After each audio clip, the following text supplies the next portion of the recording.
La matière est composée essentiellement de vide, c'est-à-dire à 99,999, on ne sait pas combien de 9, ça dépend exactement de quelle matière on regarde. Et pour le reste, c'est-à-dire les 0,0001%, en fait, il s'agit de vibrations et plus exactement de l'espace. Le temps n'existe pas non plus dans la mesure où aujourd'hui, personne en physique n'a compris le sens du temps, n'a compris ce qu'est le temps. C'est-à-dire que les physiciens, les meilleurs modèles physiques aujourd'hui, comme celui de la relativité générale, travaillent avec un espace-temps dans lequel le futur existe déjà et le passé existe encore, et on ne sait pas à quoi sert le présent, au point que les physiciens très sérieux disent que le présent c'est uniquement lié à la conscience, que la mort est illusion, que c'est la conscience qui fabrique l'espace et le temps, et que ce fameux phénomène de décohérence qui transforme le champ des possibles en une seule réalité est lié à l'observation, c'est-à-dire à la conscience. Les cognitivistes, les matérialistes, disons, les neuroscientifiques matérialistes, pensent que lier la conscience au contenu de conscience. Et ça veut dire au traitement de l'information. Cela ne marchera pas, pour bien d'autres raisons d'ailleurs, mais aussi parce qu'il y a à différencier complètement le traitement de l'information de la conscience.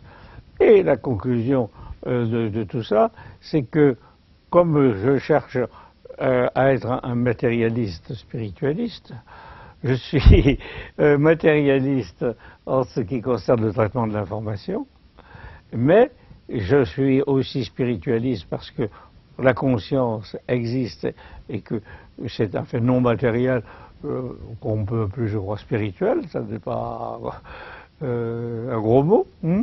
Et donc, ça me permet d'être donc ce spiritualiste matérialiste, étant entendu, mais c'est un autre sujet, que la conscience doit pouvoir agir.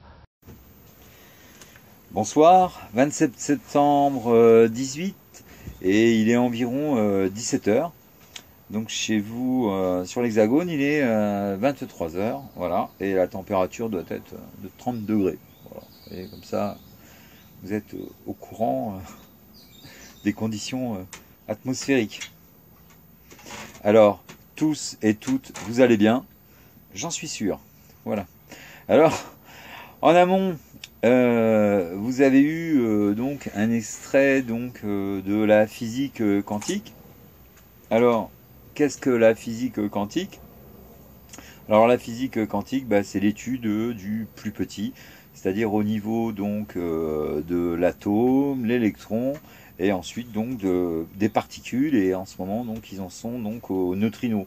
Si vous voulez, plus ils avancent et plus donc leur découverte donc se miniaturise pour arriver donc à annoncer donc que la conscience, parce que c'est un scoop, mais maintenant la physique quantique et la neurologie donc parlent de conscience. Alors la physique quantique donc elle explique que tout est conscience, d'accord, que la mort n'existe pas.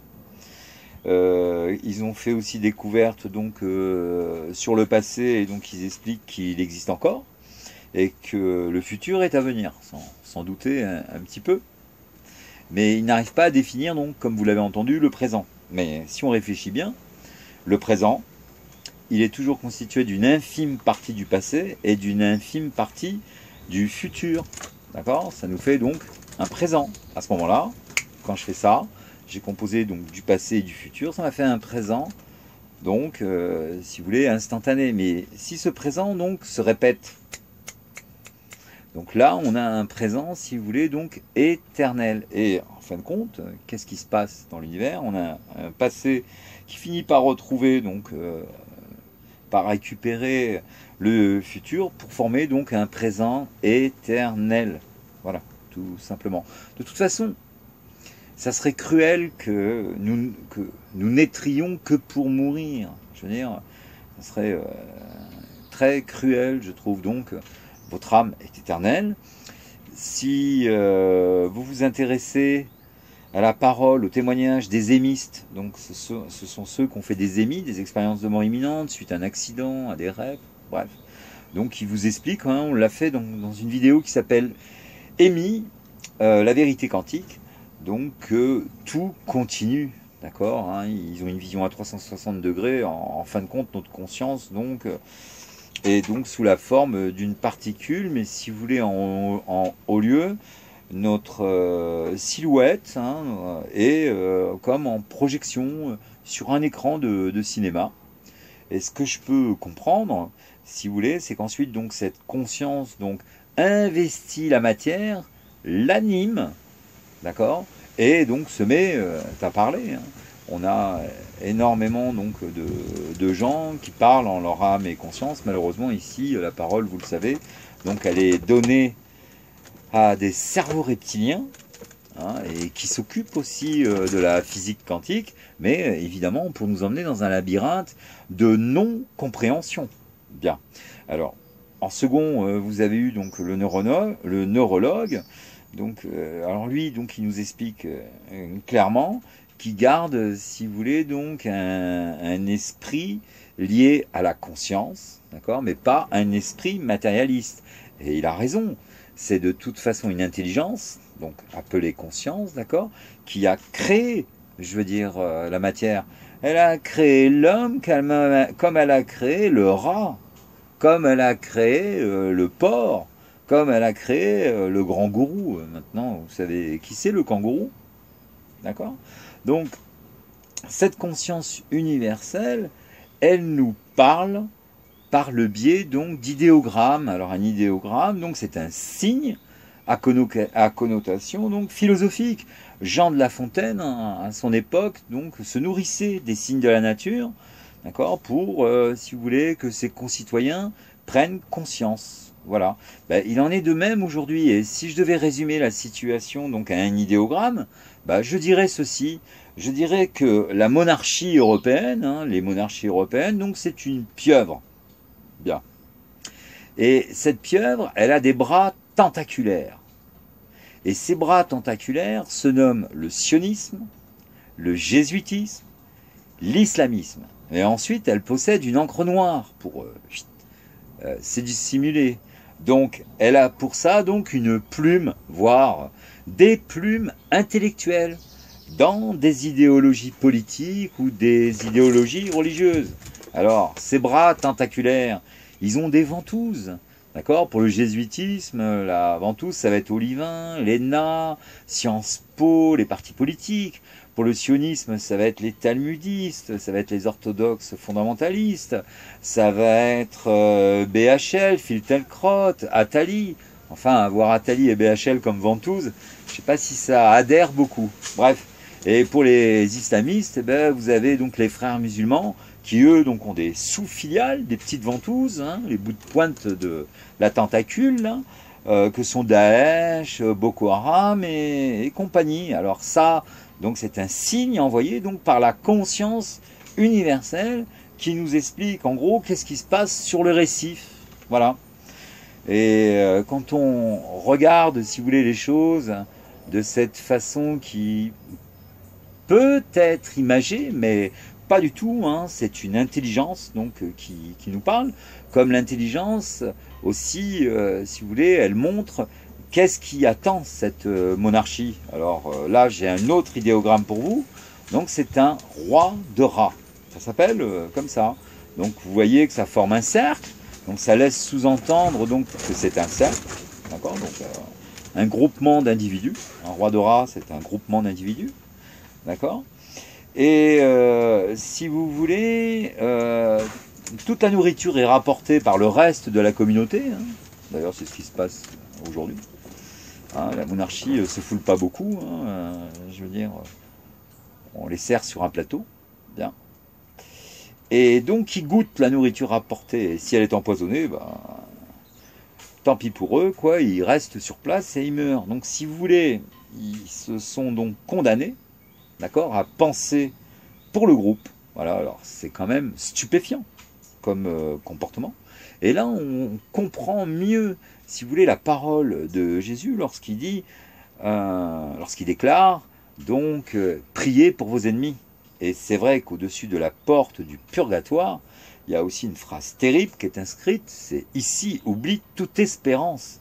Bon, voilà. Donc, on peut facilement imaginer que donc cet esprit reptilien qui n'en fait qu'à sa tête, qui ne veut rien entendre, qui continue à tuer femmes et enfants, à manipuler les consciences ici-bas sur Terre, donc soit recyclé, d'accord, en rat, en porc, en grand gourou, en requin complètement marteau, en éléphant qui finira pas de se tromper, enfin bref, il y en a hein, des idéogrammes, hein, je veux dire, cette conscience universelle, on ne peut pas dire qu'elle est avare en création, hein, c'est même quand même impressionnant.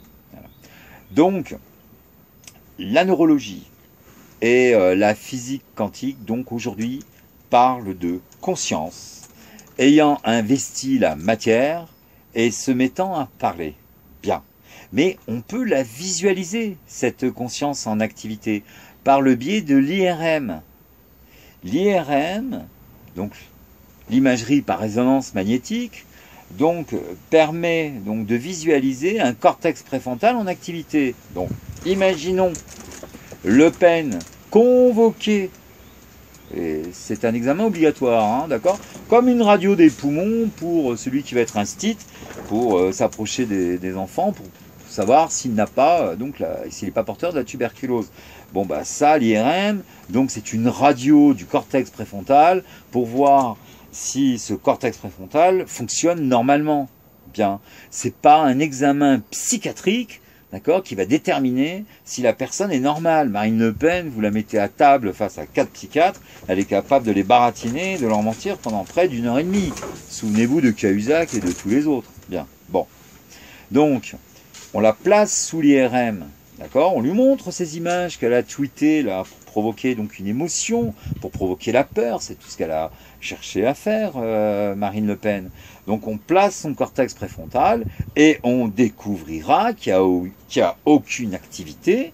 Et s'il n'y a aucune activité dans son cortex préfrontal, bah ça veut donc dire qu'elle fonctionne avec son cerveau reptilien. Point final.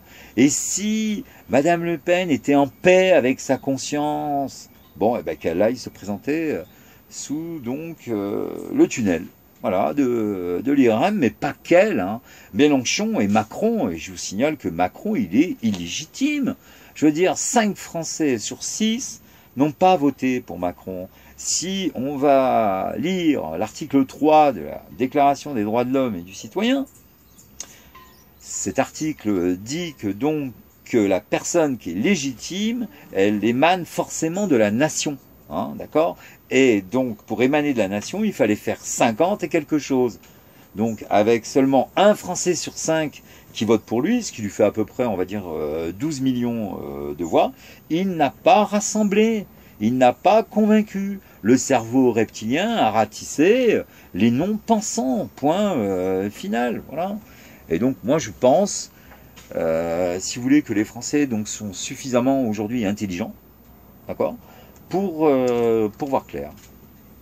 Alors maintenant, vous le savez, si vous allez revisionner donc ma vidéo donc sur les neutrinos, d'accord, donc les neutrinos, donc si vous voulez, c'est eux qui vont tenir nos électrons activés, chargés, et les électrons permettent donc aux atomes de tenir aussi, hein, de ne pas s'écrouler.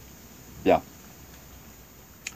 La monarchie, dernièrement, elle a fait une cérémonie donc pour les funérailles de Stephen Hawking, qui déclarait que l'inexistence de Dieu était une évidence. Bien, il l'a, on va dire, atomiquement payé, voilà, puisque, si vous voulez, il n'avait pas d'atome cognitif avec cette conscience universelle, d'accord.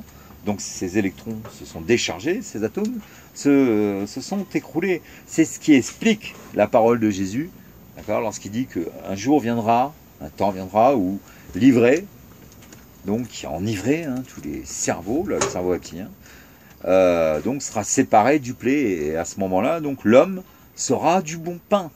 C'est ça. Donc on peut imaginer donc, tous leurs électrons donc, être déchargés et leurs atomes donc s'écrouler juste seulement par la puissance de la pensée. Voilà. À bientôt. Hein? En écoutant ta bestiole, on aurait cru qu'il pouvait nous arriver une tuile.